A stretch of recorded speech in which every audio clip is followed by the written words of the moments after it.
किसानों और सरकार के बीच में तीसरे राउंड की बातचीत होनी है। इस पर हमारे साथ बातचीत करने के लिए मौजूद हैं बीजेपी नेता मुख्तार अब्बास नकवी। सर, किसान धरने पर लगातार बैठे हैं, आंदोलन उनका चल रहा है। शंभू बॉर्डर पर कई जगहों पर देखा गया कि वहां पर उग्र प्रदर्शन भी उनकी तरफ से किया देखिए, गया। एक चीज़ हम सबको देखना होगा। नरेंद्र मोदी जी ने आने के बाद जो सबसे बड़ा फैसला किया था, क्या किया था? आत्मनिर्भर कृषि और आत्मनिर्भर किसान। इसीलिए उन्होंने कृषि और किसान कल्याण मंत्रालय बनाया और उसके साथ ही किसानों के सशक्तिकरण के लिए, एम्पावरमेंट के लिए, उनकी सिंचाई से लेकर, बुआई से लेकर, जुताई से लेकर के और उनको बाज़ार उपलब्ध कराने से लेकर के तमाम ऐसे महत्वपूर्ण फैसले किए और उनके फसलों की सुरक्षा से लेकर के, बीमा से लेकर के, सम्मान निधि से लेकर लंबी एक श्रृंखला है। लेकिन अनफॉर्चुनेटली कुछ लोग कुछ किसानों के कंधों पे बंदूक और क्रिमिनल कॉन्स्पिरेसी का संदूक लेकर के उनके आत्मविश्वास को हाईजैक करने के षड्यंत्र साजिशें करती हैं। हकीकत को हाईजैक करने से नहीं किया जा सकता। और ज़्यादातर इस देश के किसान इस बात को अच्छी तरह जानते हैं कि नरेंद्र मोदी जी की प्राथमिकता रही है मेरा गांव, मेरा देश, मेरा खेत, मेरा खलिहान और किसान और कृषि और उसका सशक्तिकरण। और उसका नतीजा रहा है कि आप देखिए कि हमारे अन्नदाताओं ने, सरकार ने मदद की, लेकिन अन्नदाताओं ने अपनी मेहनत से जो है वो बम्पर जो है वो फसल उगाई इस दौरान। उसके साथ ही साथ मुझे तो अफसोस इस बात का है कि वो लोग जिन्हें जो है वो रबी और खरीफ की फसल का अंदाज़ा नहीं है, वो उनका फ़र्क नहीं मालूम है, जिन्हें बैगन और बर्गर का फ़र्क नहीं मालूम है, जिन्हें प्याज और पिज़्ज़े का फ़र्क नहीं मालूम है, जिन्हें गुड़ और गन्ने का फ़र्क नहीं मालूम है, वो आज जो है वो किसानों के हितैषी बने घूम रहे हैं। एमएसपी की गारंटी को लेकर के किसान लगातार मांग कर रहे हैं। पेंच कहां पर सर फंस रहा है? क्योंकि कांग्रेस पार्टी कह रही है कि वो लोग देखिए, एमएसपी की उनके गारंटी लिए देंगे। एमएसपी क्या है? मैक्सिमम स्वार्थ पॉलिटिक्स। और इनकी मैक्सिमम स्वार्थ पॉलिटिक्स बन गई है एमएसपी। और उसके ज़रिए जो है वो किस तरह से गुमराह कर सको, किस तरह से देश को पूरी दुनिया में बदनाम करने की कोशिश कर सको। और इनका जो है वो जो मोदी बैशिंग की जो सनक है वो भारत बैशिंग की साजिश बनती जा रही है।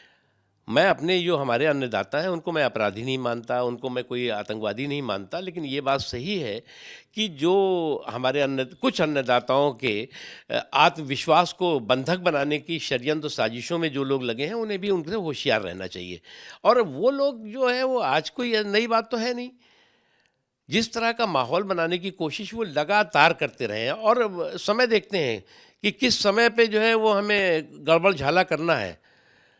और इन घोंचू लोगों को ये नहीं पता है कि देश जो है वो क्या सोच रहा है। देश में जो एक कॉन्फिडेंस का माहौल है उसको आप जो है वो कमज़ोर नहीं कर सकते। सरकार के 3 मंत्री जा रहे हैं बातचीत करने के लिए। आज शाम को बैठक है। आपको लगता है कि कुछ हल निकलेगा? देखिए, मैं इनमें किसानों के सरोकार को लेकर के आंदोलन में भी शामिल रहा और उनकी समस्याओं के समाधान का भी हिस्सेदार भागीदार रहा। और जो अभी ये किसान आंदोलन कर रहे हैं उसमें ज़्यादातर लोग इस बात को अच्छी तरह जानते हैं, संपर्क और संवाद में रहता है उनसे।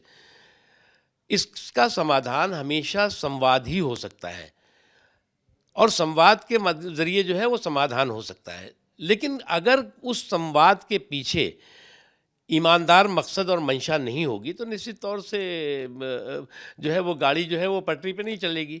इसलिए मुझे पूरा यकीन है कि उसमें समझदार लोग हैं, अच्छे लोग हैं और संवाद के ज़रिए जो है वो, क्योंकि ये सरकार, मोदी जी की सरकार, अगर मुझसे पूछो तो इस किसानों के प्रति, कृषि के प्रति एक बहुत ईमानदार और 100% जो है वो गारंटी वाली सरकार है।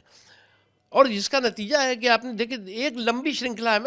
मैं तो आपको लिस्ट ही नहीं गिना सकता। अगर उनकी जो है वो आप सम्मान निधि से लेकर के आपके उनके जो है वो सॉइल के जो है वो हेल्थ कार्ड से लेकर के उनकी जो है वो कृषि बीमा से लेकर के एक लंबी श्रृंखला है। और आज कभी आपने सुना पहले क्या होता था? रोज़ जो है वो धमा चौकड़ी होती थी कि साहब आज यूरिया नहीं मिल रही है तो आज खाद खाद नहीं मिल रही है।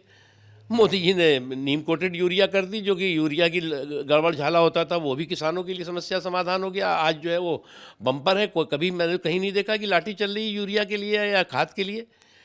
पहले डीजल के लिए लाठियाँ चलती थी। आज जो लोग जो है वो डीजल से भर भर के आ रहे हैं तो उन्हें समझना चाहिए कि डीजल के लिए तो उनकी पिछली जो 10 साल पहले सरकार थी वो लाइन लगती थी। और उसके लिए लाठियाँ चलती थी। आज एक सारी सुविधाएं हुई हैं, चाहे बुआई हो, चाहे सिंचाई हो, चाहे कटाई हो, चाहे जुताई हो, हर क्षेत्र में सुविधाएं हुई हैं। और मैं मानता हूँ हमारे अन्नदाताओं के जो संकल्प है और सरकार का उनको समर्थन है, उसका नतीजा है कि आज हम बम्पर क्राफ्ट पैदा कर रहे हैं।